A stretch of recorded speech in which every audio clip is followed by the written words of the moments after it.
Hello दोस्तों, एक और नई वीडियो में आपका वेलकम है। आज हम आपको बॉलीवुड की 90s की एक्ट्रेस के बारे में बताएंगे और उनकी रियल एज और वो पहले किस तरह दिखती थी और अब किस तरह दिखती हैं, उनकी तस्वीर भी शेयर करेंगे। तो चले आए दोस्तों, वीडियो को शुरू करते हैं। लेकिन उससे पहले आपसे छोटी सी रिक्वेस्ट है कि हमारे चैनल को लाइक और सब्सक्राइब करें।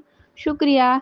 अनु अग्रवाल अनु अग्रवाल ने अपने फिल्मी करियर का आगाज़ 1990 फिल्म आशिकी से किया था। वो 11 जनवरी 1969 को पैदा हुई और अब 11 जनवरी सन 2023 को 55 साल की हो गई। उर्मिला उर्मिला ने अपने फिल्मी करियर का आगाज़ 1991 फिल्म नरसिम्हा से किया।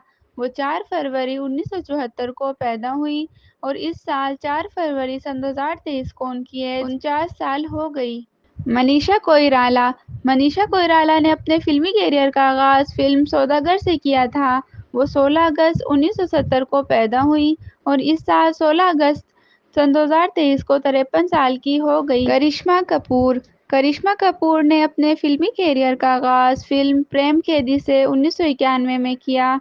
वो 25 जून 1974 को पैदा हुई और इस साल जून सन 2023 को 49 साल की हो जाएंगी। रवीना टंडन, जो कि 1991 में रिलीज होने वाली फिल्म पत्थर के फूल से अपने करियर का आगाज़ किया।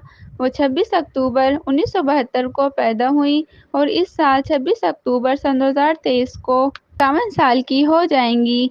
काजोल देवगन ने 1952 में रिलीज होने वाली फिल्म बेखुदी से अपने करियर का आगाज़ किया। वो 5 अगस्त 1974 को पैदा हुई और इस साल 5 अगस्त सन 2023 को 49 साल की हो जाएंगी। शिल्पा शेट्टी ने अपने फिल्मी करियर का आगाज़ 1993 में फिल्म बाजीगर से किया। वो 8 जून 1975 को पैदा हुई और इस साल 8 जून सन 2023 को 50 साल की हो जाएंगी। सोनाली बेंद्रे ने 1994 में फिल्म आग से अपने करियर का आगाज़ किया।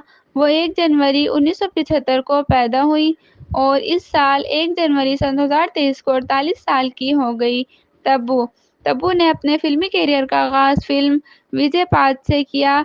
वो 4 नवंबर 1971 को पैदा हुई और इस साल 4 नवंबर सन 2023 को 52 साल की हो जाएंगी। रानी मुखर्जी ने अपने फिल्मी करियर का आगाज़ 1996 में रिलीज होने वाली फिल्म राजा की आई की बारात से किया। वो 21 मार्च 1978 को पैदा हुई और इस साल 21 मार्च सन 2023 को 45 साल की हो जाएंगी। ऐश्वर्या राय ने 1997 में अपने फिल्मी करियर का आगाज़ और प्यार हो गया से किया। वो 1 नवंबर 1973 को पैदा हुई और इस साल 1 नवंबर सन 2023 को 50 साल की हो जाएंगी। दोस्तों, अगर वीडियो आपको पसंद आई हो तो चैनल को सब्सक्राइब कर लें और वीडियो को लाइक कर दें। शुक्रिया।